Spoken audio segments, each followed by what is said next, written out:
السلام علیکم، میرا نام ماجد حسین ہے اور آپ دیکھ رہے ہیں اردو ناولز بائی ماجد۔ آج میں آپ کے لیے ناگراجا کی اگلی قسط لے کے آیا ہوں اور آپ سے صرف اتنی درخواست ہے کہ آپ نا اس ویڈیو کو صرف لائک کر دیں اور ناول کے بارے میں اپنی رائے ضرور دیا کریں کمنٹ میں کہ آپ کو کیسی لگی یا آپ کو کون سا کردار کیسا لگ رہا ہے۔ اس سے ہمیں پتہ لگتا رہتا ہے کہ ریڈرز مطلب اچھے سے پڑھ اور سن بھی رہے ہیں یا نہیں، یا ان کا انٹرسٹ کتنا ہے۔ تو آپ کے کمنٹس بتاتے ہیں کہ آپ کا انٹرسٹ کتنا ہے، اور آپ کے جب کمنٹس نہیں آتے تو پھر ہمیں بھی ریکارڈنگ کرنے کا دل نہیں کرتا۔ تو چلیں کہانی شروع کرتے ہیں۔ زاہد نے ماہین کو اپنے پیچھے کیا۔ کون ہو تم؟ زاہد نے آنے والے سے سوال کیا۔ وہ کوئی جوان لڑکا تھا، آنکھوں کی چمک اسے خائن قبیلے کا دشمن کا اشارہ دے رہی تھی۔ اس لڑکے نے زبان نکال کر اپنے صاف ہونے کا ثبوت دیا۔ ماہین خوفزدہ ضرور ہوئی تھی، مگر اسے اپنے شوہر کی طاقت کا اندازہ بخوبی تھا۔ تمہاری موت ہوں، لڑکا نفرت سے مسکرایا۔ تم جانتے ہو نا میں کون ہوں؟ زاہد کو گمان گزرا شاید وہ نہیں جانتا وہ کون ہے۔ ہاں جانتا ہوں، میکائل قبیلے کا بھگوڑا، راجہ زاہد۔ وہ طنز سے مسکرایا۔ ایک معمولی سے انسان کی خاطر اپنی سلطنت چھوڑ دینے والا زاہد۔ وہ لڑکا ایک قدم آگے آیا۔ وہیں رک جاؤ ورنہ بہت پچھتاؤ گے، زاہد نے اسے خبردار کیا۔ یہاں میں قتل و غارت کی غرض سے نہیں آیا، دوستی کا ہاتھ بڑھانے آیا ہوں۔ زاہد نے اپنا دایاں ہاتھ اس جوان کے سامنے کیا۔ اسے تھام لو اور نسلوں سے چلتی ہوئی اس دشمنی کو ہم آج ختم کرتے ہیں۔ زاہد نے بائیں ہاتھ سے ماہین کا ہاتھ تھاما ہوا تھا۔ ماہین کے ہاتھ میں لرزش تھی۔ وہ نوجوان زاہد کو دیکھتا رہا۔ یہ ناممکن ہے، دشمن کا ہاتھ تھام کر ہم بزدلی کا ثبوت نہیں دیں گے۔ سالوں پہلے تمہاری اس بیوی کو اگر میری ماں نے مدد نہ کر کے مار دیا ہوتا تو کتنا اچھا ہوتا، نوجوان قہر بھری نگاہ سے دیکھتا ہوا بولا۔ ماہین کے پاؤں تلے زمین نکل گئی۔ زندہ رہنے کے بہانے ڈھونڈے، آؤ کچھ دوست پرانے ڈھونڈے۔ صومالی کا بیٹا، اس کی سہیلی صومالی، اس کی محسنہ، خائن قبیلے میں اس کی حفاظت کرنے والی صومالی۔ صومالی؟ ماہین چیخی۔ ماہین بہت تیزی سے اس لڑکے کی جانب بڑھی، مگر بروقت زاہد نے اسے کندھے سے تھام کر روک لیا، ورنہ کچھ بعید نہیں تھا ماہین اس کے ساتھ جا کر کھڑی ہو جاتی۔ صومالی کہاں ہے؟ ماہین کی آواز میں آنسو شامل ہو چکے تھے۔ اس کی نگاہ میں وہ بند کوٹھڑی آ سمائی جہاں وہ زخمی بے یار و مددگار پڑی ہوئی تھی۔ وہاں صومالی نے اسے دشمنوں سے بچا کر اس کی جان بچائی تھی۔ وہ لڑکا حیرت سے ماہین کی تڑپ کو دیکھ رہا تھا۔ ماہین ہوش رکھو، زاہد نے سختی سے کہا۔ وہ دشمن قبیلے کا ہے، یاد رکھو۔ یہ صومالی کا بیٹا ہے، میری صومالی، زاہد میری سکھی۔ ماہین اب خود پر قابو نہیں رکھ سکی تھی۔ وہ زاہد کے کندھوں سے لگ کر رو دی۔ اتنے برسوں بعد بچھڑی سہیلی کے حوالے سے کوئی ملا تھا۔ ماہین کا اپنے آنسوؤں پر کوئی اختیار نہیں تھا۔ صومالی کا بیٹا حیرت سے بت بنا اس انسان کو ایک ناک کے لیے روتا دیکھ رہا تھا۔ بیٹا مجھے صومالی کے پاس لے جاؤ، ماہین اس لڑکے سے 12 فٹ دور کھڑی کہہ رہی تھی۔ تمہاری ماں کے احسانات اتنے ہیں میں گن نہیں سکتی، زاہد مجھے چھوڑو، یہ صومالی کا بیٹا ہے۔ ماہین بن پانی کے مچھلی کی طرح مچل رہی تھی۔ ماہین ہوش قائم رکھو، یہ دشمن قبیلے کا ہے، ہمیں مارنے کے لیے آیا ہے، اس وقت ہوش سے کام لو، زاہد ماہین سے کہہ رہا تھا۔ خود پر کنٹرول رکھو، ہمارا ایک خاندان ہے، ہمارا ایک بیٹا ہے، ہمیں یہاں سے زندہ واپس جانا ہے، سمجھ رہی ہو نا؟ زاہد نے بہت سختی سے اسے پکڑے ہوئے کہا۔ ابدان کے بارے میں سوچو اور کوئی بے وقوفی نہ کرو، ہمارا بیٹا ہماری راہ تک رہا ہوگا، اس لیے ہمیں زندہ رہنا ہے۔ ماہین وہ دشمن قبیلے کا ہے، ہمیں مار دینے کی غرض سے آیا ہے۔ میری خوشبو اگر خائن قبیلے تک پہنچی ہے تو یقیناً میکائل قبیلے تک بھی پہنچ گئی ہوگی۔ اب وہ اس لڑکے سے مخاطب ہوا۔ وہ ابھی پہنچ جائیں گے اور تمہیں وہ نہیں چھوڑیں گے۔ زاہد نے اپنی شہادت والی انگلی بلند کی۔ میں میکائل قبیلے کا راجہ ہوں، زاہد تم کسی بھول میں مت رہو، تمہارے لیے میں تنہا ہی کافی ہوں۔ مگر میں یہاں دشمنی کو مزید بڑھاوا دینے نہیں آیا ہوں، اس دشمنی کا خاتمہ کر کے دوستی کے غرض سے آیا ہوں۔ مگر تم مجھے مجبور مت کرو، میرا ایسا ارادہ نہیں، جا کر اپنے سردار کو بتا دو۔ زاہد دوستی کا ہاتھ بڑھانے آیا ہے، جیسے صومالی نے ہمارا ہاتھ تھاما تھا، تم لوگ بھی تھام لو۔ وہ خاموشی سے زاہد کی بجائے ماہین کو دیکھ رہا تھا، جو اس کی ماں کی خاطر رو رہی تھی۔ زاہد اسے کچھ مت کہنا، ماہین بیچ میں بولی۔ صومالی کے احسانات یاد رکھو، اسے ایک خراش بھی آئی تو میں تمہارے مقابل آ جاؤں گی۔ ماہین بہت سنجیدہ تھی، کوئی شک نہیں جو وہ کہہ رہی تھی کر گزرتی۔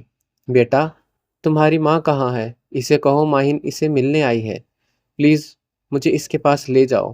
بیٹا، ماہین بہت لجاجت سے کہہ رہی تھی، تمہاری ماں کی دوستی میں کبھی نہیں بھول سکی، اور نہ تمہاری ماں جیسی دوست مجھے کوئی ملی۔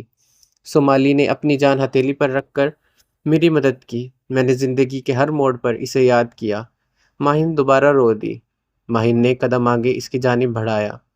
وہ لڑکا اب نفرت اور حیرت سے اسے دیکھ رہا تھا۔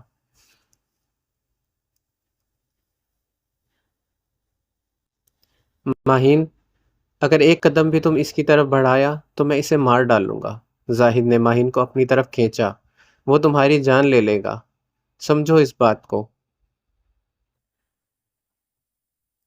زاہد کی بلند آواز تھی، میرے سامنے جھوٹ کے آنسو مت بہاؤ۔ میری ماں کو آپ دونوں نے بہکا دیا تھا، ورنہ وہ قبیلے اپنے قبیلے کے ساتھ غداری نہ کرتی۔ نہ جانے کون سی پٹیاں میری ماں کو پڑھا کر اسے غداری پر مجبور کیا۔ جہاں اس کے لہجے میں نفرت تھی، وہیں بے کسی بھی لہجے سے عیاں تھی، مگر وہ خطرے کو بھی بھانپ گیا تھا۔ میں ابھی تو جا رہا ہوں، مگر میں واپس آؤں گا، تم دونوں کا خاتمہ کروں گا۔ وہ چیلنج دیتا ہوا نکل گیا۔ اسی پل بہت سے سانپوں کا ہجوم ماہین کو آتا ہوا دکھائی دیا، جو اپنے راجا کے لوٹ آنے پر خوشی سے پاگل ہوتے ہوئے آ رہے تھے۔ زاہد کی آنکھوں میں آنسوؤں کی چمک اٹھنے لگی تھی۔ وہ بہت فخر سے اس ہجوم کو اپنی سمت آتے دیکھ رہا تھا۔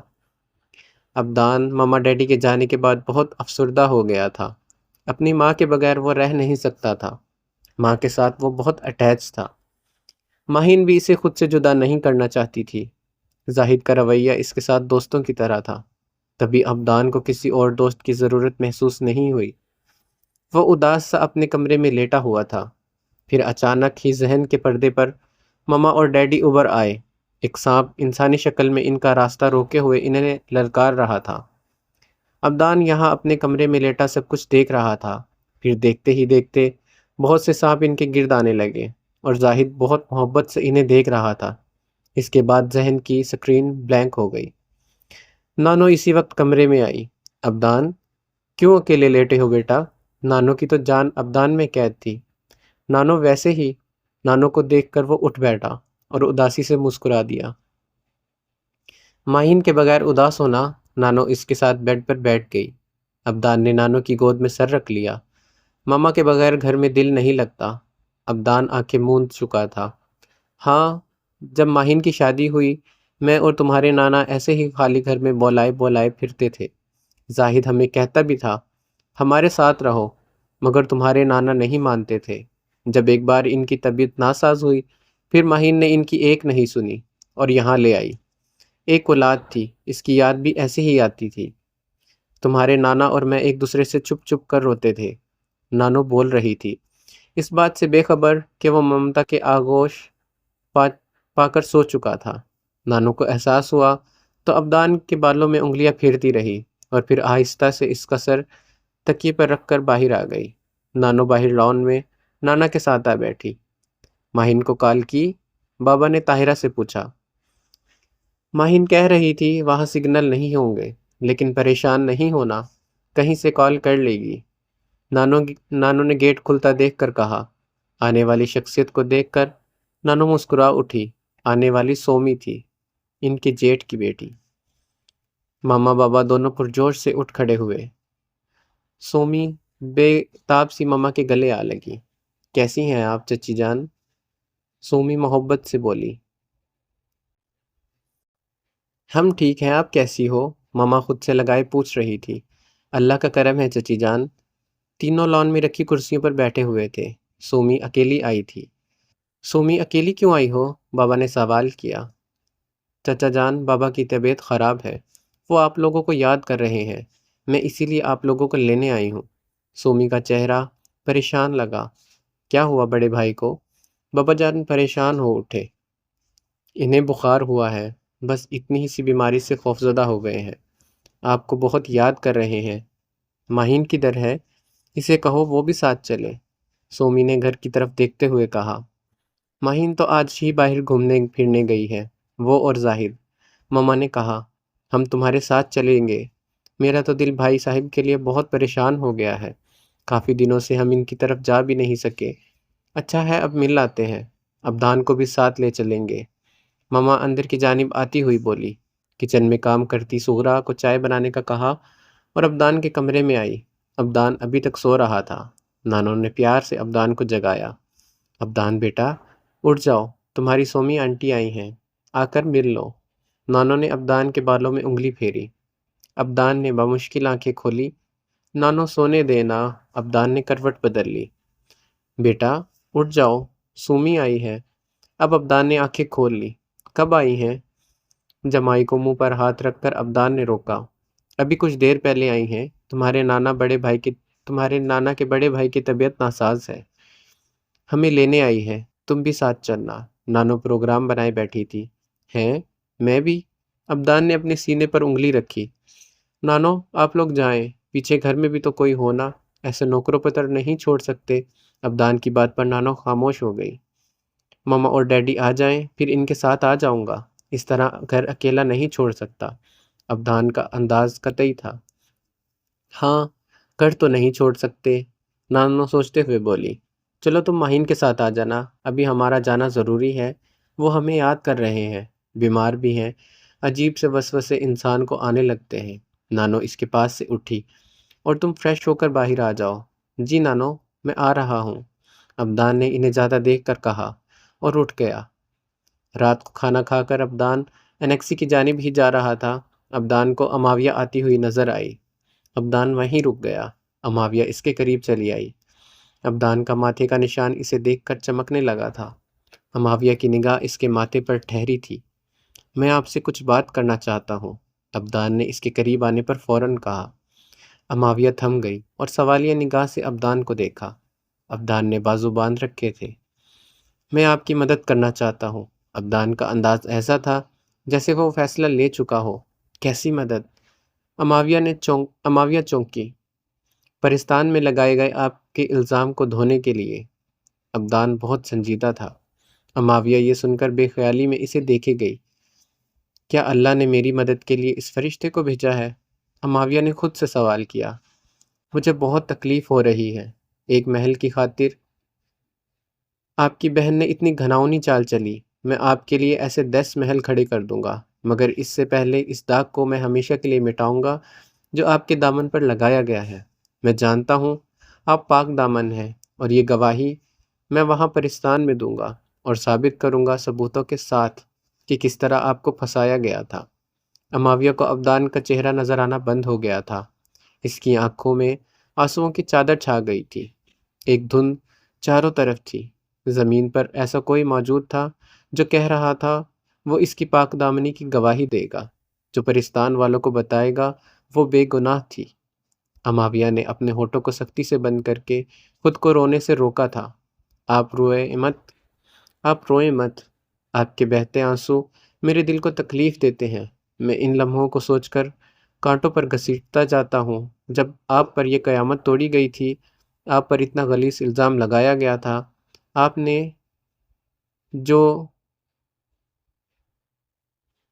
نے خود کو کتنا تنہا اور بے بس پایا ہوگا۔ یہ سوچ کر میرا دماغ کی رگیں پھٹنے لگتی ہیں شہزادی۔ ابدان نے غصے کی زیادتی سے اپنی مٹھیاں بھیج لی۔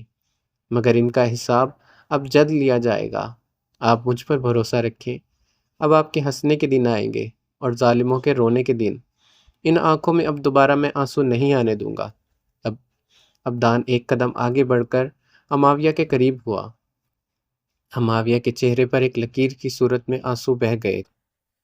ابدان کا دل چاہا وہ آنسو خود صاف کرے، مگر اس نے کسی بھی گستاخی سے خود کو روکا۔ اماویہ نے خود ہی اپنے آنسو صاف کیے۔ وہ اپنے اندر یہ سوال کرنے کی ہمت نہیں رکھتی تھی کہ آپ میری مدد کیوں کرنا چاہتے ہیں۔ اماویہ اس کے جواب سننے کی ہمت اپنے اندر موجود نہیں پاتی تھی۔ ہم پرستان جائیں گے، وہاں جائے بغیر آپ کی بے گناہی ثابت نہیں ہو سکے گی۔ ابدان اب دور آسمانوں پر چمکتے ستاروں کو دیکھ رہا تھا جو کھلے آسمان پر پھیلے ہوئے تھے۔ اماویہ اس کی نظروں کے تعاقب میں آسمان کو دیکھی گئی۔ وہاں آپ کی جان کو خطرہ ہو سکتا ہے۔ اماویہ نے اسے آگاہ کرنا ضروری سمجھا۔ مجھے پرواہ نہیں، میں ہر خطرے کا سامنا کر سکتا ہوں۔ ابدان کی بات پر اماویہ نے اسے دیکھا، مگر ایک لمحے سے زیادہ اماویہ اس کی آنکھوں میں نہیں دیکھ پائی۔ اماویہ نے اپنی نگاہ ہٹا دی۔ آپ ایک بار سوچ لیں، اماویہ نے دوبارہ کہا۔ میں 1000 بار سوچنے پر بھی پرستان جانے کے خیال سے دستبردار نہیں ہوں گا۔ آپ مجھے مت آزمائیں، آپ یہاں ناکام ہو جائیں گی۔ میرا ارادہ اٹل ہے، وہ آپ کے ایک ایک آنسو کا حساب دیں گے۔ ابدان اس کی جھکی آنکھوں میں دیکھنا چاہ رہا تھا۔ آپ مجھے پیچھے ہٹنے والوں میں نہیں پائیں گی شہزادی اماویہ۔ ابدان کے الفاظ چاروں جانب گردش کر رہے تھے۔ اماویہ نے یہ بھی نہیں پوچھا کون سا جذبہ اسے یہ سب کرنے پر اکسا رہا تھا۔ اتنے بڑے خطرے کا مقابلہ وہ کس جذبے کے تحت کر رہا تھا؟ آپ کون ہیں؟ اماویہ نے سرگوشی کی۔ وہ جانتی تھی وہ کون ہے، مگر اس کے منہ سے سننا چاہتی تھی۔ کیا آپ نہیں جانتی میں کون ہوں؟ ابدان اس کی آنکھوں میں دیکھ رہا تھا۔ اماویہ نے اسبات میں سر ہلایا۔ جان گئی ہوں، ابھی وہ سرگوشی میں بولی۔ جب آپ کی حقیقت ہم سے چھپی نہیں رہ سکی تو ہماری حقیقت بھی آپ سے پوشیدہ نہیں ہوگی۔ ابدان ایک قدم پیچھے ہو کر کہہ رہا تھا۔ اماویہ خاموش رہی۔ اماں کو خبر بھی نہیں ہوگی آپ یہاں نہیں ہیں۔ میں یہاں آپ کی ہی صورت میں ایک ناگ کو چھوڑ دوں گا اور اپنے گھر میں بھی اپنا انتظام کر کے جاؤں گا۔ میری طاقتوں کا اندازہ کسی کو نہیں، مجھے خود بھی نہیں۔ ابدان کی نگاہ اماویہ سے ہٹ نہیں رہی تھی۔ ساریہ کا سامنا اب مجھ سے ہوگا۔ آپ کی معصومیت کا اس نے بہت فائدہ اٹھایا، مگر اب وہ منہ کی کھائے گی۔ آپ میرے ساتھ دیں اور ہم پرستان جائیں گے۔ ابدان نے اپنی ہتھیلی اس کے سامنے پھیلا دی۔ اماویہ خاموشی سے اس کے ہاتھ کو دیکھتی رہی، اور پھر اماویہ نے اپنا ہاتھ ابدان کے ہاتھ پر رکھ دیا۔ ہاتھ دیا اس نے میرے ہاتھ میں تو ولی بن گیا ایک ہی رات میں۔ گردش ایام وہی اسی پل رک گئے۔ ایک ناگ کے ہاتھوں میں ایک پری کا ہاتھ تھا۔ کھلا آسمان حیران تھا، ستاروں کو بھی یہ نظارہ دلکش لگا۔ ابدان اس بار مسکرایا، اماویہ بھی مسکرا دی۔ اب وہ پرستان کی جانب اڑان بھرنے والے تھے۔ ساریہ کو سبق سکھانے ایک ناگ راجا آ رہا تھا۔ زاہد اور ماہین قبیلے کے آنے والے سانپوں کو دیکھ رہے تھے، جو آتے ساتھ زاہد کے قدموں سے لپٹ گئے تھے اور دیکھتے ہی دیکھتے انسانی شکل میں آنے لگے۔ زاہد راجا زندہ باد! ماحول اس نعرے سے گونج اٹھا۔ زاہد کی خوشی بھی دید نہیں تھی۔ ماہین ابھی تک صومالی کے بیٹے میں کھوئی ہوئی تھی۔ انسانی شکل میں آتے ساتھ سب لوگوں نے زاہد کو اپنے کندھوں پر اٹھا لیا۔ زاہد ارے ارے ہی کرتا رہ گیا، مگر آنے والے اپنی محبت کا اظہار کر رہے تھے۔ ماہین بھی مسکرا دی۔ پھر سب انہیں لیے نعرے لگاتے قبیلے کی جانب رواں دواں ہو گئے۔ یہ کہنا بیجا نہیں تھا، پورا قبیلہ زاہد کی واپسی میں خوشی سے پھولے نہ سما رہا تھا۔ قبیلے کا نقشہ ہی بدل گیا تھا۔ انتہائی خوبصورت خیمے پھولدار ہر طرف رنگ بکھیر رہے تھے۔ زاہد کو ابھی تک انہوں نے کاندھوں پر اٹھا رکھا تھا۔ ظاہر سب سے آگے تھا۔ ماہین بھی اب سب کچھ بھول کر خوش تھی۔ وہ سب قبیلے پہنچ کر زاہد کو اتار چکے تھے۔ ماہین کو وہ دن یاد تھا جب وہ پہلی بار یہاں آئی تھی۔ کچھ سالوں پہلے ہی کی تو بات تھی۔ ایسا لگتا جیسے کل کی ہی بات ہو۔ یہیں اسے زاہد کی بے لوث محبت کو دیکھ کر محبت ہوئی تھی۔ زاہد ہجوم میں گھرا کھڑا تھا۔ لوگ اب بیٹھ چکے تھے۔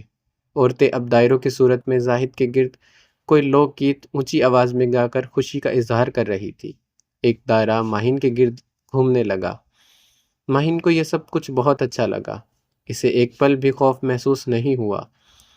جہاں زاہد ہو وہاں خوف زدہ کیسے رہ سکتی تھی؟ دائرہ اب زاہد کے قریب لے جا رہا تھا۔ زاہد نے ماہین کا ہاتھ تھام کر اسے اپنے پاس کیا۔ ایک جشن اس ماحول میں چھایا ہوا تھا۔ اب دائرہ چھٹنے لگا۔ تمام لوگ بیٹھ گئے اور زاہد کے بولنے کا منتظر ہوئے۔ اتنے سالوں بعد واپس اپنے قبیلے آ کر بہت خوشی مل رہی ہے۔ ابھی تک سب نے مجھے یاد رکھا ہوا ہے میں بہت خوش ہوں۔ میرے بعد ظاہر نے تمام معاملات اچھے سے دیکھے اور آپ لوگ ظاہر سے بہت خوش ہو۔ میں اس دنیا میں ضرور تھا مگر اپنے قبیلے کو کبھی بھولا نہیں۔ آپ لوگ یہاں ہمیشہ تھے۔ ظاہر نے اپنے سینے پر ہاتھ رکھا۔ اور ہمیشہ رہو گے۔ میں یہاں صرف کچھ وقت کے لیے خائن قبیلے کے ساتھ مذاکرات کرنے آیا ہوں۔ خائن قبیلے وہاں شہر میں میرے پیچھے سانپوں کو حملہ کرنے کے لیے بھیجا مگر وہ مجھ سے جیت نہیں سکا۔ میں یہاں اس دشمنی کو ختم کرنے کی غرض سے آیا ہوں تاکہ ان لوگوں سے مذاکرات کیے جا سکے اور اتنے سالوں کی دشمنی کو ختم کیا جا سکے اور حالات کو بہتر بنایا جا سکے۔ مجھے امید ہے میرے لوگ میرا ساتھ دیں گے اور مجھے غلط نہیں سمجھیں گے۔ زاہد کی بات سن کر چاروں جانب چہمگوئیاں ہونے لگی۔ ظاہر آگے بڑھا، راجا تم نہیں جانتے وہ لوگ باز نہیں آئیں گے۔ بہت بار وہ قبیلے پر حملہ کر چکے ہیں اور شکست کھا کر بھاگ نکلے تھے۔ یہ سن کر زاہد کچھ دیر کے لیے سوچ میں پڑ گیا اور ماہین کو دیکھنے لگا۔ ایک بار اور مل لینے میں کوئی حرج نہیں۔ پیار سے محبت سے معاملات کو حل کرنے کی کوشش کرنی چاہیے۔ شاید اس بار وہ سمجھ جائیں۔ ان لڑائیوں اور دشمنیوں میں کچھ نہیں رکھا۔ آخری بار کوشش کر لیتے ہیں۔ ماہین ان سب سے مخاطب ہوئی۔ ماہین کو بولتا دیکھ کر سب خاموش ہو گئے۔ ظاہر آپ خائن قبیلے کو پیغام بھجوائیں۔ ہم ان سے ملنا چاہتے ہیں، خاص طور پر صومالی سے۔ ہم ملاقات کرنا چاہتے ہیں، ماہین اب ظاہر سے کہہ رہی تھی۔ ظاہر نے اسبات میں سر ہلایا اور مجمع اب چھٹنے لگا تھا۔ زاہد محبت سے اپنی بیوی کو دیکھ رہا تھا۔ طاقتوں سے بھرپور ابدان ایک ہی اڑان میں شہزادی اماویہ کا ہاتھ تھامے پرستان کی سرسبز زمین میں پہنچ گیا۔ وہ اماویہ کی سوچ کو ذہن میں لا کر پرستان کی سرزمین پر پہنچا تھا۔ اماویہ کانپ رہی تھی۔ آنے سے قبل ابدان اور اماویہ نے ایک خاص جام پیا تھا جس کی بدولت ان کی خاص خوشبو ایک خاص وقت کے لیے ختم ہو گئی تھی۔ اماویہ اپنا حلیہ بدلے پہچانی نہیں جا رہی تھی۔ اس کے پر ابدان بہت احتیاط سے جادو کر کے چھپا چکا تھا۔ وہ دونوں ریاست کے ایک چھوٹے سے قصبے میں اترے تھے جہاں چاروں طرف کھیت اور خوبصورت پہاڑ تھے جن کی اونچائی بہت بلند تھی۔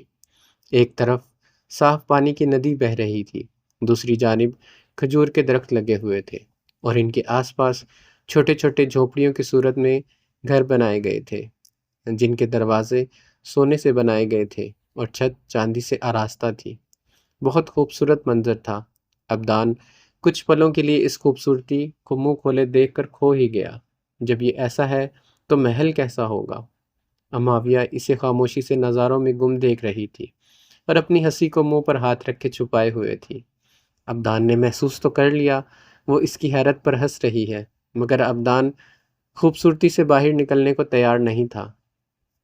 اب بس بھی کرو، اماویہ کو اب ٹوکنا پڑا۔ ایسی خوبصورتی یہاں ہے تو میرے رب کی جنت کیسی ہوگی؟ وہ محصور ہو چکا تھا۔ بہت خوبصورت، بے حد، اماویہ نے جواب دیا۔ اب چلو۔ اماویہ آگے بڑھی۔ ابدان بھی ٹھنڈی آہ بھرتا ہوا آگے بڑھا۔ کہاں جائیں گے؟ اماویہ نے سوال کیا۔ کسی بھی گھر میں گھس جاتے ہیں۔ ابدان کی بات پر اماویہ نے حیرت سے دیکھا۔ دھکا دے کر نکال دیں گے۔ اماویہ کی اس کی بے وقوفی پر ہنسی آئی۔ آپ کو میری طاقتوں کا اندازہ نہیں؟ ابدان کا غرور سر اٹھانے لگا۔ اماویہ نے چند لمحے اسے دیکھا۔ آپ کی طرح میں بھی مغرور تھی مگر خدا نے سب غرور مٹی کا کر دیا۔ کاش میں اس اکڑ سے نہ چلی ہوتی تو اللہ مجھ سے ناراض نہ ہوتے۔ اللہ کو غرور بالکل پسند نہیں۔ اماویہ اداس ہوئی۔ غرور کس بات کا؟ بھلا یہ سب کچھ اسی کا تو ہے؟ پھر ہم کس بلبوتے پر اتنا اکڑتے ہیں؟ کیوں عاجزی کے ساتھ نہیں چلتے؟ اماں نے مجھے عاجزی کے ساتھ رہنا سکھایا۔ انہوں نے مجھے ہر بات میں اللہ کا شکر ادا کرنا سکھایا، ورنہ یہاں پرستان میں تو میں اس غرور میں جی رہی تھی جو میرا نہیں تھا۔ سب کچھ، ہر چیز کائنات میں صرف اسی ذات کی ہے۔ اماویہ نے آسمان کی جانب انگلی اٹھائی۔ ابدان اس کی باتوں سے متاثر ہوئے بنا نہیں رہ سکا تھا۔ ہم گناہوں کو بہت چھوٹا سمجھ کر چلتے ہیں مگر کوئی گناہ بھی چھوٹا نہیں ہوتا۔ اللہ نے ہر گناہ سے بچنے کے لیے کہا ہے مگر ہم ان چھوٹے موٹے گناہوں کو گناہ ہی نہیں گردانتے اور آرام سے انہیں کیے جاتے ہیں، خود کو جھوٹی تعویلیں دے کر۔ اور جب اللہ رسی کھینچتا ہے تب ہمیں یاد آتا ہے اس گناہ سے تو ہمیں ہمارے رب نے روکا تھا مگر ہم تو نادان بنے اسے کرتے ہی چلے گئے۔ اماویہ چلتی ہوئی ندی کے پاس رک گئی تھی۔ جس کے صاف شفاف پانی میں اس کی موہنی صورت اور بھی خوبصورت لگ رہی تھی۔ اسی لیے وقت پر گناہ کی توبہ کر کے اس گناہ کو ہمیشہ کے لیے چھوڑ دینا چاہیے۔ اماویہ اب ابدان کی جانب مڑی۔ ابدان بے خود سا اس پری کی باتیں سن رہا تھا جو اللہ سے ڈرنے والوں میں شامل ہو گئی تھی۔ گناہوں کا ادراک ہو جانا بہت بڑی نعمت ہوتی ہے، ورنہ ہم میں سے ایسے بہت سے لوگ ہیں جنہیں اپنے گناہوں کا احساس تک نہیں ہوتا۔ اماویہ کی آنکھیں بھیگ گئی تھی۔ شکر مجھے ان سب باتوں کا احساس ہوا۔ اماویہ ندی کے بالکل پاس کھڑی تھی اور اگلے لمحے بہت حیران کن تھا۔ اماویہ کا پاؤں اس ندی میں اچانک سے پھسل گیا اور وہ اس گہری ندی میں ڈوبنے لگی۔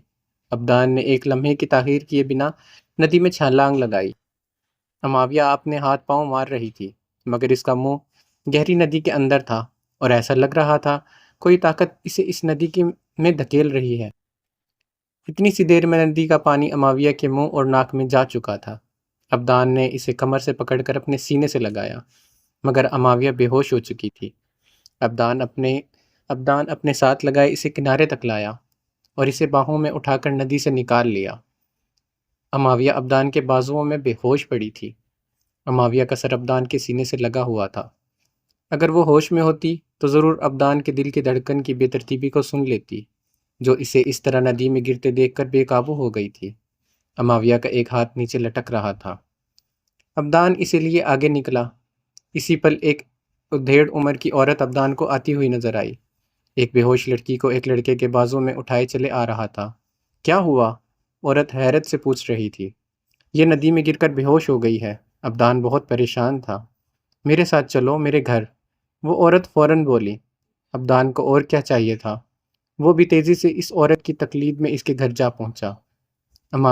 عورت نے اماویہ کو زمین پر الٹا لٹانا چاہا تو گھبرا کر ابدان نے روک دیا۔ ابدان نے سہارے سے اماویہ کو بٹھایا اور اس کی کمر پر ہلکے سے ہاتھ مارا۔ منہ اور ناک سے فوراً پانی بہہ نکلا۔ اماویہ ہلکا سا کراہ کر جاگی۔ آپ ٹھیک تو ہیں؟ ابدان اس کے لیے بہت پریشان ہو گیا تھا۔ ہاں میں ٹھیک ہوں۔ وہ عورت اماویہ کو ہوش میں آتے دیکھ کر تسلی سے مسکرائی۔ آپ دونوں کون ہیں؟ وہ فوراً سے سوال کی جانب آئی۔ میاں بیوی کہنے کے علاوہ اور کوئی راستہ نہیں تھا مگر اماویہ ابدان سے پہلے بول اٹھی۔ یہ میرے مالک اور میں ان کی کنیز ہوں۔ ساتھ والے قصبے کے یہ رئیس تھے مگر دھوکہ دہی سے کچھ لوگوں نے ان کی جائیداد ہڑپ کر لی، انہیں ان کے گھر سے نکال دیا۔ میں اپنے مالک کی وفادار کنیز تھی۔ میں نے انہیں تنہا نہیں چھوڑا، اپنے مالک کے ساتھ میں بھی نکل آئی۔ اب ہم بادشاہ کے حضور اپنی عرضی لے کر کسی نوکری لینے کی غرض سے جا رہے ہیں۔ اماویہ انہیں تفصیل سے جھوٹی کہانی سنا کر مطمئن کر چکی تھی۔ اوہ، بہت ہی ظالم لوگ نکلے۔ عورت تعصب سے اپنے گالوں کو پیٹنے لگی تھی۔ کتنا ظلم کیا تم پر، خدا غارت کرے۔ وہ عورت اب نیچے زمین پر بیٹھ گئی تھی۔ میرا بیٹا محل میں باورچی کا کام کرتا ہے، میں اسے پیغام پہنچا کر تم دونوں کو وہاں کسی کام پر لگوا دوں گی۔ اس کی بات سن کر ابدان کی آنکھیں چمک اٹھی تھی۔ اسے اور کیا چاہیے تھا؟ محل تک اس کی رسائی آسان ہونے والی تھی۔ وہ عورت جس کا نام ختیجہ تھا ایک بیوہ تھی، ایک ہی بیٹا تھا، بہت تابع دار، اور اسے محل میں برتن دھونے کا کام ملا۔ وہ سب محل میں باورچی کا ہی بتایا کرتی تھی۔ اماویہ بہت غور سے اسے دیکھ رہی تھی۔ اس کی آنکھوں میں اماویہ کو سچ نظر آیا۔ جب ایک کنیز اپنے مالک کا اتنا ساتھ دے سکتی ہے تو میں آپ دونوں کو اپنے گھر میں پناہ دوں گی۔ کل آپ دونوں محل کے لیے روانہ ہو جانا۔ ختیجہ کا دل شاید کچھ زیادہ ہی صاف تھا۔ اماویہ اور ابدان وہاں یہ دن گزارنے کے لیے راضی ہو گئے۔ ابدان چاہتا تو دوسرے طریقے سے محل میں پہنچ جاتا، یہ کام اس کے لیے مشکل نہیں تھا، مگر وہ ساریہ کو ساریہ کی چال کی طرح شکست سے دوچار کرنا چاہتا تھا۔ پرستان میں ابدان کی یہ پہلی رات تھی۔ چاند کی چاندنی میں زمین سے زیادہ روشن اور خوبصورت تھی۔ ہوا میں تازگی بھی زیادہ تھی۔ پرستان جیسا سنا تھا اس سے زیادہ حسین تھا، مگر یہاں اماویہ جیسی پریوں کے ساتھ ساریہ جیسی چڑیلیں بھی رہتی تھی۔ وہ عورت نیک تھی، شاید اسے بھی اس تنہا گھر میں کسی ساتھی کی ضرورت تھی۔ ابدان رات کے اس پہر باہر کھڑا چاند کو تک رہا تھا۔ اماویہ بھی اس کے پیچھے چلی آئی۔ ابدان بنا مڑے اسی خوشبو کے احساس سے جان گیا۔ اماویہ اس کے پیچھے کھڑی ہے۔ آپ کا پرستان آپ کی طرح بہت خوبصورت ہے۔ ابدان چاند کو دیکھتا ہوا بولا۔ معاویہ مسکرا دی۔ شاید یہاں کی ہر چیز نے آپ کا حسن چرایا ہے۔ ابدان نے مڑ کر اسے دیکھا جو اس کے بالکل پیچھے کھڑی تھی۔ ابدان اگر ایک قدم بھی پیچھے ہوتا وہ یقیناً معاویہ سے ٹکرا جاتا۔ کیا میں نے سچ کہا؟ ابدان نے اس سے تصدیق چاہی۔ معاویہ کے پاس کوئی جواب نہیں تھا۔ ابدان اب خاموش ہوا۔ کیا میری جگہ کوئی اور ہوتا تو کیا تب بھی آپ اس کی اسی طرح مدد کرتے؟ معاویہ نے بالکل مختلف سی بات کی۔ کچھ کہہ نہیں سکتا، ابدان نے کندھے اچکائے۔ شاید نہیں، ابدان نے جواب دیا۔ اور آپ کی جگہ کوئی ہوتا بھی کیوں؟ آپ نہیں آنا تھا۔ ابدان کی باتیں اس کے دل سے نکل رہی تھی۔ معاویہ کا دل دھڑکنے لگا پوری شدت سے۔ جیسا تو اور کوئی ہی نہیں، یہ خوبصورت چلتی ہوئی ہوا بھی نہیں۔ ابدان نے مٹھی میں جیسے ہوا کو قید کرنا چاہا۔ آپ کی خوشبو مجھے ہر پل اپنے آس پاس محسوس ہوتی ہے۔ اس خوشبو سے میں ہمیشہ مہک کر تر و تازہ ہو جاتا ہوں۔ ابدان کی آواز جذبات سے بوجھل تھی۔ جو آپ سوچ رہے ہیں ویسا نہیں ہو سکتا۔ معاویہ کی بات پر ابدان نے چونک کر اس کی جانب مڑ کر دیکھا۔ کیا میں نے آپ سے کچھ مانگا؟ اب ابدان کے لہجے میں کچھ ٹوٹا تھا۔ میں نے آپ سے کچھ نہیں کہا۔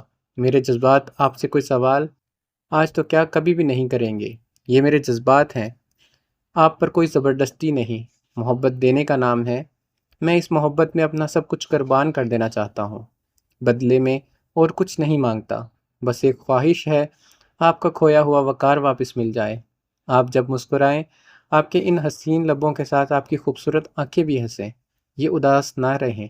ابدان کی محبت بہت انوکھی تھی۔ آپ پرستان میں خوش رہیں، میں زمین پر مطمئن رہوں گا۔ میری محبت آپ کی خوشیوں کی خواہش رکھتی ہے۔ ابدان اپنی بات مکمل کر چکا تھا۔ میں اس شہزادی کی کھوئی ہوئی خوشیاں واپس لانا چاہتا ہوں۔ معاویہ حیرت سے اس کی محبت کو دیکھ رہی تھی جس میں کوئی لالچ نہیں تھی، جو اپنا سب کچھ اس پر وار کر دینا چاہتا تھا۔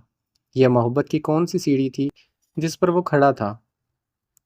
معاویہ کو وہ ایک عظیم دیوتا لگا، بہت عظیم۔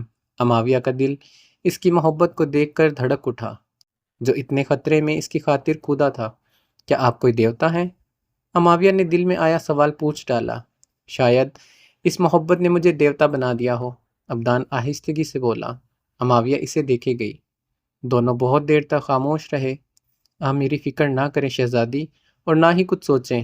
ابدان کی باتیں معاویہ کو پہلی میں معلوم ہوئی، جسے بوجھنے پر یقیناً وہ بھی اس دیوتا کی دیوی بن جاتی۔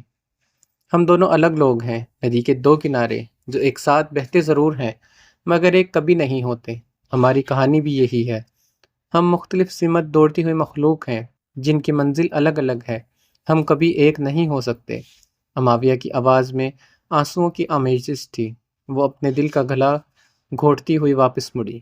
ابدان خاموش سا اسے اندر جاتا دیکھتا رہا۔ اگلی صبح وہ دونوں ختیجہ کے ہاتھ کا لکھا ہوا خط لے کر محل کے راستے پر گامزن تھے۔ معاویہ بہت گھبرا رہی تھی مگر ابدان پرسکون تھا۔ اسے اپنی جیت کا یقین تھا۔ ساریہ اس بار ایک ناک کے مقابل آنے والی تھی۔ محل کی خوبصورت عمارت کے سامنے دونوں کھڑے تھے۔ ابدان نے اپنی زندگی میں اتنا خوبصورت محل نہیں دیکھا تھا۔ ایک عالیشان محل، دنیا میں موجود سب عمارتوں سے زیادہ خوبصورت، جس کی میناریں سونے سے بنائی گئی تھی، جس کے چاروں طرف چاندی کی اینٹیں تھیں، دروازے سونے کے تھے۔ محل کے دونوں جانب ایک خوبصورت نہر تھی۔ محل کے پیچھے ایک خوبصورت باغ جہاں ہر قسم کے پھلوں کے درخت موجود تھے۔ محل کا بڑا سا گیٹ کھلا ہوا تھا جہاں سے خوبصورت آرائستہ بگی میں محل کی شہزادی بیٹھی ہوئی آ رہی تھی۔ شہزادی کی پہلی ہی نگاہ اس خوبصورت نوجوان پر گڑ کر رہ گئی تھی۔ شہزادی نے ایسا خوبصورت جوان آج تک پرستان میں نہیں دیکھا تھا، جو ایک بدصورت لڑکی کے ساتھ کھڑا محل کی خوبصورتی کو سراہ رہا تھا۔ بگی کے آگے بہت خوبصورت سفید گھوڑے باندھے گئے تھے جو اس بگی کا بوجھ اٹھائے ہوئے تھے۔ اس جوان کے پاس بگی کو روکنا، شہزادی ساریہ نے حکم دیا۔ بگی ابدان کے پاس روک دی گئی۔ ساریہ مہرون میکسی میں ملبوس بلا شبہ آج بہت حسین لگ رہی تھی۔ معاویہ کی نظر ساریہ کے ہاتھ میں موجود اس جادو کی چھڑی پر تھی جس پر صرف معاویہ کا حق تھا۔ ساریہ اس کا حق چھین چکی تھی، دھوکے سے، فریب سے، چال بازی سے۔ ابدان الرٹ ہوا تھا۔ اماویہ نے بالکل بے اختیاری میں ابدان کا ہاتھ مضبوطی سے تھام لیا۔ اس کی دشمن اس کے سامنے تھی۔ اماویہ کی سانسیں دھنکنی کی طرح چلنے لگی۔ بیتے پل اماویہ کی آنکھوں میں گردش کرنے لگے۔ ابدان نے بھی اس کے ہاتھ کو تھام لیا۔ ساریہ قریب کھڑی ابدان کو دیکھ رہی تھی۔ کون ہو تم؟ ساریہ نے بھگی کے اندر سے سوال کیا۔ شہزادی، میں مسافر ہوں، محل میں کسی کام کی غرض سے حاضر ہوا ہوں، ابدان نے تعظیم پیش کرتے ہوئے کہا۔ کیا کام؟ ساریہ بھگی سے نکل آئی۔ ابدان کی شخصیت کا عجیب سا سحر تھا۔ ساریہ محصور ہو رہی تھی۔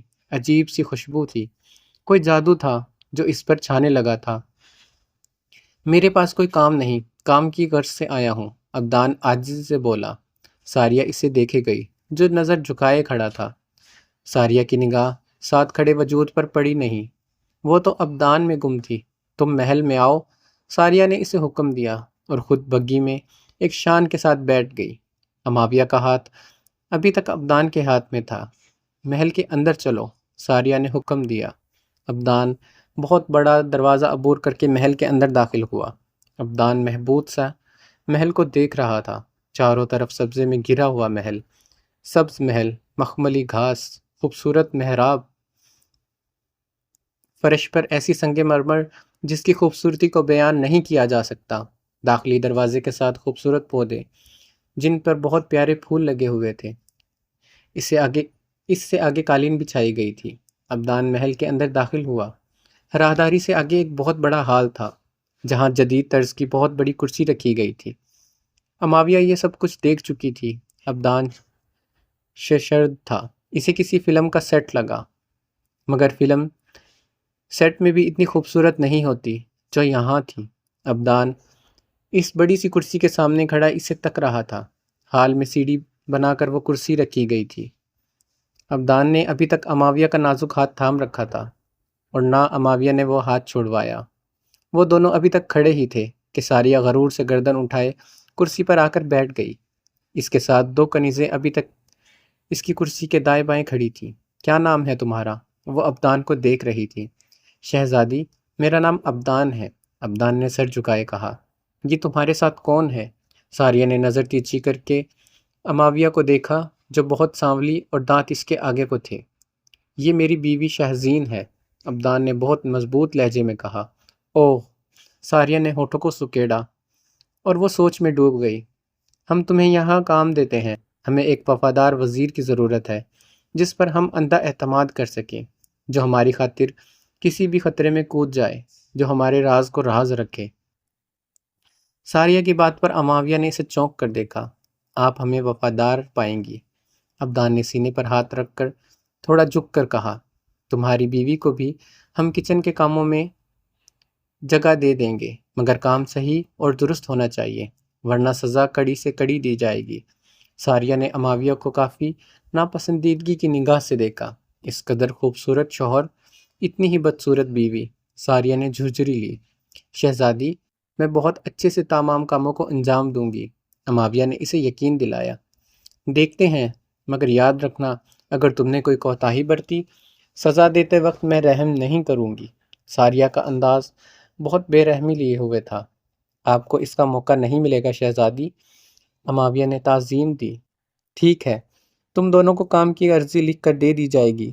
محل میں تم دونوں آج سے سرکاری ملازم ہو، اچھے سے کام کرو، ترقی جلد ملے گی۔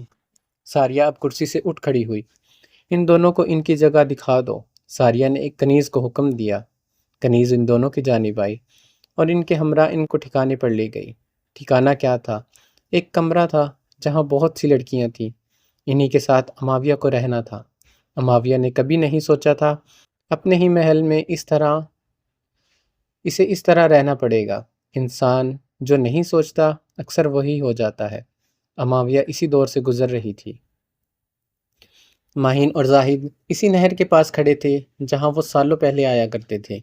زاہد، یقین نہیں آتا اتنا وقت گزر گیا، ماہین نہر کے پانی کو دیکھتے ہوئے بولی۔ مجھے خود ماہین، لیکن یہ وقت جو گزرا ہے بہت حسین گزرا ہے، زاہد نے ایک قدم آگے بڑھاتے ہوئے کہا۔ زاہد زیادہ اندر نہ جاؤ، پانی گہرا نہ ہو، ماہین نے اسے ٹوکا۔ زاہد وہیں رک گیا اور واپس ماہین کے ساتھ آ کر ٹھہر گیا۔ زاہد، مجھے پرانے دن بہت یاد آ رہے ہیں۔ ماہین بہت اداس ہو رہی تھی۔ یہ پرانے دن ہی ہیں، تم اور میں اور یہ وقت۔ زاہد نے ایک پتھر اٹھا کر نہر میں پھینکا۔ ہاں، تب تمہیں میں گھاس کہاں ڈالا کرتی تھی؟ ماہین نے اسے چھیڑا۔ میں کوئی بکری ہوں جو تم مجھے گھاس ڈالتی؟ زاہد نے آنکھیں نکالی۔ وہ تو تم ہو۔ ماہین کہاں باز آنے والی تھی۔ شوہر کی آج کچھ زیادہ ہی عزت افزائی نہیں کر رہی ہو؟ زاہد نے ابرو اچکائیں۔ تمہیں اس کی اب سزا ملے گی۔ اگلے ہی لمحے زاہد اسے زبردستی لیے نہر میں جمپ کر چکا تھا۔ ماہین نے زوردار چیخ ماری۔ زاہد قہقہہ لگا کر ہنس رہا تھا۔ اس کی ہنسی کی گونج دور تک سنائی دے رہی تھی۔ زاہد، تمہیں اب نہیں چھوڑوں گی۔ ماہین نہر میں گھٹنوں سے کچھ اوپر تک پانی میں کھڑی ہوئی تھی۔ قسم سے، میں بھی نہیں چاہتا کہ تم مجھے چھوڑو۔ زاہد نے بات کو کچھ اور ہی معنی دیا۔ ماہین بھی اب مسکرائی۔ یہ سب کچھ کتنا خوبصورت ہے۔ ماہین کی بات پر زاہد نے اسے دیکھا۔ کتنا ہی خوبصورت کیوں نہ ہو، مگر تمہارے سامنے کچھ نہیں۔ زاہد اب اس کا ہاتھ تھامے نہر سے نکال رہا تھا۔ وہ دونوں باہر نہر کے کنارے پر آ بیٹھے۔ آسمان پر تارے ٹمٹما رہے تھے۔ ماہین انہیں دیکھے گئی۔ زاہد، ایسا لگ رہا ہے ہم اس وقت میں ڈوب گئے ہیں۔ وہی وقت ہے۔ ماہین کی بات پر زاہد مسکرا دیا۔ ہاں، وہی سب کچھ ہے۔ یہ آسمان، یہ زمین، یہ تارے، یہ ہوا اور یہ نہر۔ زاہد کھڑا ہوا اور اپنا ہاتھ ماہین کے آگے پھیلا دیا۔ ماہین اس کے ہاتھ کو تھام کر سہارے سے کھڑی ہوئی۔ اب دونوں واپس قبیلے جا رہے تھے۔ اسی وقت چاروں طرف سے چیل نمودار ہوئیں۔ ان چیلوں نے ماہین اور زاہد کو اپنے نرغے میں لے لیا۔ فضا میں ان چیلوں کی آواز سے گونج اٹھی۔ عجیب وحشت بھرا ماحول تھا۔ ماہین کے منہ سے اس قدر اچانک چیل کی فوج دیکھ کر چیخ نکل گئی۔ ایک دم پہلے زاہد بے ہوش ہو کر زمین پر گرا اور اس کے بعد ماہین۔ یہ لمحوں کا کھیل تھا۔ دونوں بے ہوش ہو گئے۔ اماویہ کچن میں کھڑی بڑی ہیڈ کی مدد کر رہی تھی۔ صبح کا وقت تھا۔ بادشاہ نے ناشتہ کرنا تھا۔ اماویہ کے ہاتھ کانپ رہے تھے۔ اپنے بابا کے سامنے جانا اس کے لیے سہل نہیں تھا۔ جسم کپ کپا رہا تھا۔ نہ جانے کتنے دنوں بعد وہ اپنے بابا کو دیکھنے والی تھی۔ یہ چائے کے کپ رکھ کر آؤ، طریقے اور سلیقے سے رکھنا، ہیڈ نے اسے کڑے تیور سے سمجھایا۔ اماویہ نے اس بات میں سر ہلایا۔ اماویہ کانپتے وجود کے ساتھ اس حال کمرے میں جا رہی تھی جہاں وہ کبھی بیٹھ کر ناشتہ کیا کرتی تھی۔ منظر وہی تھا، بس وہ کنیز بنا دی گئی تھی۔ وہ حال میں داخل ہوئی۔ بابا جان اور اس کی سوتیلی امی بیٹھے ہوئے تھے۔ اس کے بابا ویسے کے ویسے، لیکن نہ جانے کیوں اماویہ کو بابا جان افسردہ لگے، بہت اداس سے۔ اماویہ نے خاموشی سے چائے کے دونوں کپ سامنے رکھے۔ اسی پل ساریہ بھی کمرے میں داخل ہوئی۔ السلام علیکم بابا حضور اور امی جان، وہ تعظیم بجا لائے۔ اماویہ کمرے سے چلی گئی تھی۔ بابا اپنی کرسی سے نہیں اٹھے۔ وعلیکم السلام، بابا نے مختصر جواب دیا۔ اماویہ اب کچن سے سبز چائے سے بھری کیٹل لا رہی تھی۔ کمرے میں آ کر اماویہ نے سب سے پہلے بابا جان کے کپ میں چائے انڈیلی۔ کمرے میں محسوس کی جانے والی خاموشی تھی۔ اماویہ نے یاد کرنا چاہا، اس کی موجودگی میں کبھی ایسی خاموشی نہیں رہی تھی۔ پھر اس نے اپنی سوتیلی ماں کے کپ میں چائے ڈالی اور سب سے آخر میں ساریہ کے۔ اماویہ نے دروازے سے نکلنے سے پہلے ساریہ کی آواز سنی۔ بابا حضور کب تک اسے یاد کرتے رہیں گے؟ اماویہ کا دل ایک دم ڈوب کر ابھرا تھا۔ اس کے آنسو بند توڑ کر بہہ جانے کے لیے تیار تھے۔ کچن میں ابدان نظر آیا، وزیر کا خاص لباس پہنے ہوئے۔ کچن میں اس وقت ہیڈ موجود تھی، مگر وہ نہ جانے پتھر کے مجسموں کی طرح کیوں کھڑی تھی۔ اسے کیا ہوا؟ اماویہ نے حیرت سے سوال کیا۔ میں نے کیا ہے، ابدان مسکرایا۔ اماویہ حیران ہی رہ گئی۔ تم یہ بھی کر سکتے ہو کیا؟ اس کی آنکھوں میں حیرت سی کھلی رہ گئی تھی۔ بہت کچھ کر سکتا ہوں، ابدان نے شرارت سے کہا۔ اچھا آپ بتائیں، آپ ٹھیک ہیں؟ میں رات میں آیا تھا مگر آپ سو رہی تھی۔ اچھا، کب آئے تھے؟ اماویہ اس وقت جاگی ہوئی تھی۔ اس نے بتایا نہیں۔ جب تمہاری پلکوں میں میری موجودگی کے احساس سے لرزش ہو رہی تھی، اس وقت جب تم نے اپنے لبوں کو سختی سے ایک دوسرے میں پیوست کیا ہوا تھا، ان لمحوں میں۔ ابدان کی بات پر وہ شرمندہ ہو اٹھی۔ میں تو سوئی ہوئی تھی، اماویہ نے اپنی صفائی دی۔ میں نے کب کہا آپ جاگ رہی تھی؟ وہ اس کی حالت سے محظوظ ہو رہا تھا۔ اماویہ جی بھر کر شرمندہ ہوئی۔ جی ہاں، میں سوئی ہوئی تھی۔ اماویہ شرمندگی کے باوجود اپنی بات پر ڈٹی رہی۔ جی ہاں، آپ سو رہی تھی۔ عمدان کی آنکھوں میں شرارت ہلکورے لے رہی تھی۔ اماویہ نے اب غصے سے اسے گھورا۔ جب آپ جانتے ہیں میں جاگی ہوئی تھی تو مجھے کیوں شرمندہ کر رہے ہیں؟ اماویہ اب روٹھنے والے انداز میں بولی۔ عبدان کا بہت جاندار قہقہا بلند ہوا، مگر عبدان نے فوراً لبوں پر ہاتھ رکھ کر قہقہا روکا۔ خدا را، میں آپ کو کیوں شرمندہ کرنا چاہوں گا؟ پتہ نہیں، وہ ہنوز روٹھی ہوئی تھی۔ اچھا ادھر تو دیکھیں، میں کان پکڑ رہا ہوں۔ عبدان نے اپنے دونوں کانوں کو پکڑ لیا۔ مرغا بھی بنے، وہ سنجیدہ تھی۔ ایسا تو نہ کرے، یہ تو ظلم ہے شہزادی، ایک قبیلے کا ہونے والا راجا ہوں، کچھ تو رحم کیجیے۔ عبدان نے رحم کی بھیک مانگی۔ نہیں مرغا بنے، اس کا انداز قطعی تھا۔ عبدان نے کنکھیوں سے ادھر ادھر دیکھا اور مرغا بن کر کان پکڑ لیے۔ بہت بے چارگی سے عبدان نے نیچے بیٹھے مرغا بنے اماویہ کو مدد طلب نگاہ سے دیکھا۔ ایک پل کو اماویہ نے اسے دیکھا، اور اس دفعہ اماویہ کا قہقہا بہت بلند تھا۔ وہ پیٹ پر ہاتھ رکھ کے ہنستی چلی جا رہی تھی۔ عبدان محبوط سا اس پری کو دیکھتا چلا گیا، جس کے ہنستے ہوئے ایک گال پر ڈمپل پڑ رہا تھا۔ عبدان نے پہلی بار اسے اس طرح کھل کر مسکراتے دیکھا تھا۔ اب نظر ہٹانا دوبر ہو رہا تھا۔ اماویہ ایک دم ہنستے ہنستے رو دی، اور بے تحاشا رو دی۔ وہ ہنستے ہنستے رونے لگی، اور دھوپ میں بارش ہونے لگی۔ عبدان حیرت سے گنگ تھا۔ اس کے اچانک رونے کی وجہ عبدان نہیں سمجھ سکا تھا۔ پھر وہ خود ہی چپ ہو گئی اور بتانے لگی۔ اتنے دنوں بعد ایسے ہنسی ہوں تو رونا آ گیا۔ وہ خود ہی توجہ پیش کر رہی تھی۔ میں نے کہا نہیں تھا، اب آپ نے صرف ہنسنا ہے، رونا اب کسی اور نے ہے۔ عبدان نے خود آگے بڑھ کر اس کے آنسو صاف کر دیے۔ اماویہ پیچھے ہٹی۔ یہ آنسو مجھے تکلیف دیتے ہیں، انہیں مت بہایا کریں۔ عبدان کی محبت اب بار بار اظہار کر رہی تھی۔ اماویہ خود کو کمپوز کرنے لگی۔ اماویہ نے بس اسبات میں سر ہلایا۔ میں آپ کو بہت خوش دیکھنا چاہتا ہوں۔ عبدان کی ساری خواہشات بس اب اماویہ سے جڑی ہوئی تھی۔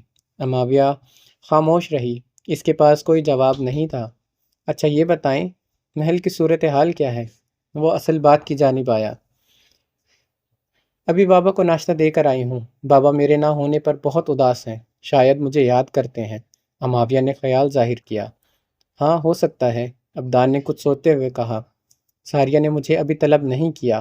میں زریاب تک پہنچنے کی کوشش کروں گا، کیونکہ وہ چشمدید گواہ ہے۔ اس سب کا وہی ساریہ کا مکروہ چہرہ بے نقاب کر سکتا ہے۔ عبدان کی بات پر اماویہ چونکی۔ وہ کیوں بتائے گا؟ وہ تو ساریہ کا دیوانہ تھا۔ اماویہ نے بہت تلخی سے کہا۔ کہیں اسے مروا نہ دیا ہو؟ عبدان کو خدشہ ہوا۔ ہاں یہ بھی ہو سکتا ہے، ایسا نہ ہو اسے مروا دیا گیا ہو۔ ساریہ جب اپنی بہن کے ساتھ یہ سب کر سکتی ہے تو زریاب کو مارنا کیا مشکل ہے؟ اماویہ کی بات پر عبدان سوچ میں پڑ گیا۔ زریاب کو نہیں مرنا چاہیے، وہ ایک گواہ ہے، میں پتہ لگاتا ہوں وہ کہاں ہے۔ وہ کہاں ہے شہزادی؟ عبدان کی بات منہ میں رہ گئی۔ بالکل اچانک سے کچن میں ساریہ داخل ہوئی۔ شہزادی؟ ساریہ اونچی آواز میں بڑبڑائی۔ ساریہ کے ساتھ اس کی کنیزیں بھی تھی۔ کون شہزادی؟ تم کسے کہہ رہے ہو؟ ساریہ نے سوال کیا۔ عبدان نے ایک لمحے میں کچن کی ہیڈ کو اپنے اثر سے آزاد کیا اور ساریہ کی جانب متوجہ ہوا۔ شہزادی ساریہ، میں اپنی بیوی کو پیار سے شہزادی کہتا ہوں۔ عبدان نے بہانہ گھڑا۔ اماویہ بھی مؤدب کھڑی ہو گئی تھی۔ ساریہ کے چہرے پر ایک سایہ سا لہرایا۔ ایسی شکل والی کو تم شہزادی کہتے ہو؟ یہ تو شہزادی کی توہین ہے۔ ساریہ کا لہجہ بہت گستاخ تھا۔ عبدان نے غصے کی شدت سے اپنی مٹھیاں بھینچ لی۔ عبدان کا دل چاہا ابھی اسی وقت ایک بھرپور پنچ اس لڑکی کے منہ پر مارے جو اس کے سامنے اماویہ کی بے عزتی کر رہی تھی۔ غصے سے عبدان کے نتھے پھول گئے۔ کچن کی ہیڈ بھی معاملے کو سمجھنے کی کوشش کر رہی تھی۔ میرے لیے یہ ایک ملکہ سے بڑھ کر ہے، اور اسے زیادہ خوبصورت اس پرستان میں اور کوئی نہیں۔ عبدان کا انداز جہاں اماویہ سے محبت میں شدت لیے ہوئے تھا، وہیں ایک چیلنج بھی عبدان نے ساریہ کو دیا۔ ساریہ کی آنکھیں غصے اور ضبط سے سرخ ہوئی۔ تم ایک شہزادی کے سامنے کسی اور کو شہزادی کہنے کی جرت کیسے کر سکتے ہو؟ یہ ہماری بہت بڑی تذلیل ہے۔ ساریہ کو عبدان کا انداز قطعی ناقابل برداشت تھا۔ شہزادی گستاخی معاف، اماویہ بیچ میں بولی۔ ان کی طرف سے میں آپ سے معافی چاہتی ہوں شہزادی۔ شہزادی صرف آپ ہیں، میں تو آپ کی کنیز ہوں، اصل رتبہ تو آپ کا ہے اور آپ ہی شہزادی رہیں گی۔ یہ تو مجھے خوش کرنے کی غرض سے شہزادی کہہ دیتے ہیں، ورنہ میں تو عام سی شکل و صورت کی عام سی کنیز ہوں۔ اماویہ کا انداز ساریہ کو سکون دے گیا۔ تم عام سے بھی عام ہو، ساریہ اسے دیکھ کر اپنے دل میں بولی۔ ساریہ کی انا کو تسکین ملی۔ غلاموں کو زیب نہیں دیتا، وہ شہزادی کے سامنے جواب دیں، آج پہلی اور آخری غلطی تمہاری معاف کر رہی ہوں، آئندہ ایسی بد زبانی کی تو تمہارا سر اتروا دوں گی۔ ساریہ نے انگلی اٹھا کر اسے تہبینہ کیا۔ ساریہ کو کنیزوں کے سامنے بہت سبکی محسوس ہوئی۔ شہزادی ساریہ، ابدان نے اپنے ہاتھ باندھے ہوئے سے مخاطب کیا، آپ کو جواب دینے کا میں سوچ بھی نہیں سکتا۔ آپ ایک عظیم ہستی ہیں اور میں جانتا ہوں آپ کی عظمت بہت بلند ہے۔ آپ اپنے اس غلام کی نادانی میں کی گئی گستاخی کو کھلے دل سے معاف کر دیں گی۔ ابدان کی اداکاری اب عروج پر تھی۔ اگر اس کے باوجود آپ ہمیں سزا دینا چاہتی ہیں تو ہمیں منظور ہے، آپ ہمیں قید خانے میں ڈال دیجئے۔ میں اف تک نہیں کروں گا شہزادی۔ ابدان کی ادا دیکھ کر اماویہ کو اپنی ہنسی کنٹرول کرنا دشوار ہو گیا۔ ہم تو آپ کے حکم پر خوشی خوشی اپنی گردن کٹوانے کے لیے خوشی سے راضی ہیں۔ ابدان ایک دم پینترا بدل گیا تھا۔ ہنسی کو ضبط کرتے اماویہ کا چہرہ سرخ گلنار بنا ہوا تھا۔ ساریہ کی انا اب سکون سے تپک کر سو گئی تھی۔ تم ایک اچھے غلام ہو۔ ساریہ سرشاری سے مسکرائی۔ ہم تمہیں اپنا مشیر خاص مقرر کرتے ہیں۔ ساریہ نے ایک دم فیصلہ لیا۔ اپنی تعریف پر وہ پھولے نہ سما رہی تھی۔ اماویہ اپنی بہن کے دوغلے پن پر حیرت زدہ تھی، جسے خریدنا بہت آسان تھا۔ ساریہ حکم صادر کرتی ہوئی مڑ گئی۔ اماویہ اور ابدان نے ایک دوسرے کو دیکھا اور مسکرا دیے۔ ابدان سر جھکائے ساریہ کے سامنے کھڑا تھا۔ اگر تم میرے ہر حکم کی تعمیل کرتے رہو گے تو تمہیں مالا مال کر دوں گی۔ ساریہ اسے لالچ دے رہی تھی۔ شہزادی، آپ کا ہر حکم سر آنکھوں پر رہے گا۔ ابدان نے وفاداری کا ثبوت دیا۔ ہم تم سے یہی توقع رکھتے ہیں۔ ساریہ اب کچھ سوچنے لگی تھی۔ ہمیں آپ ایک خاص قسم کا زہر لا کر دیجئے، جس کا اثر آہستہ آہستہ ہو، مرنے والا فوراً نہیں آہستہ سے مرے، تاکہ کسی کو شک بھی نہ گزرے کہ زہر دیا گیا ہے۔ ساریہ کی بات پر ابدان نے چونک کر اسے دیکھا۔ زہر؟ وہ زیر لب بڑبڑایا۔ یہ کام انتہائی رازداری سے ہونا چاہیے، کسی کو کانوں کان اس بات کی خبر نہیں ہونی چاہیے۔ ساریہ نے ابرو اچکا کر اسے وارننگ دی۔ اس پل ساریہ کا چہرہ بہت عجیب بدصورت ہو رہا تھا۔ ابدان کے دل کو اس کی دوغلی شخصیت پر گھن آئی، جو دنیا کے سامنے بہت پارسا اور اندر سے بہت گھنونی تھی۔ دو چہرے والی شہزادی ساریہ۔ شہزادی، آپ ہم پر بھروسہ کر سکتی ہیں، یہ راز ایک راز رہے گا۔ ابدان نے اس کی سوچ پڑھنی چاہی، لیکن شہزادی ساریہ کی سوچ پر سخت پہرا تھا۔ شہزادی ایک دم اپنی جگہ سے اٹھی، ادھر ادھر غصے سے سر گھما کر دیکھنے لگی۔ کون ہے سامنے آئے؟ وہ چیخ کر بولی۔ کیا ہوا شہزادی؟ ابدان نے حیرت سے اسے سوال کیا، کیونکہ ان دونوں کے علاوہ اس وقت کمرے میں کوئی بھی نہیں تھا۔ کوئی میرے دماغ میں گھسنے کی کوشش کر رہا ہے۔ شہزادی ساریہ کی بات پر ابدان بھونچلا کر رہ گیا۔ اسے کیسے خبر ہوئی؟ ساریہ کے پاس کیا اتنی طاقتیں ہیں؟ ابدان حیران سا اس کی شکل دیکھ رہا تھا۔ کہانی جاری ہے، اس کا بقیہ حصہ آپ اگلی قسط میں پڑھیں گے، اور اگر آپ کو یہ کہانی اچھی لگ رہی ہے تو اس ویڈیو پہ لائک کر دیں اور ایک اچھا سا کمنٹ کر دیں، اور اپنا بہت سارا خیال رکھیں۔ اللہ حافظ۔